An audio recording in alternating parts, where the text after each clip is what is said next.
size up huge because you had to make a wrinkle. So special wrinkle tools were cut and made so that you could pull it through and it would do what your own little small tool would do. And just the mother of invention that was.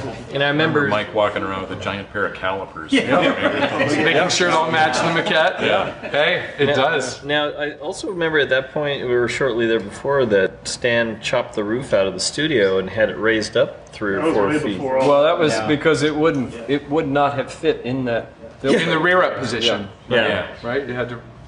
I don't think it would have comfortably fit even in its neutral position. Right. I think that's why we had to raise the roof. There's been a couple pictures with the body on the hoist in the low position, with it all the way up with the legs on, which Stan insisted upon. Stan insisted upon being able to see the entire creature together. Yeah. So there was never one of those things where we'll sculpt the head, then we'll add it to the body later. So with those 17-foot tall legs, that's what it was, the top of the hips. John's right. With the head had to sweep up into the ceiling. So we had a construction company come, and they got a permit and a variance from the city, and we added a second floor to the building. We just didn't put a floor in.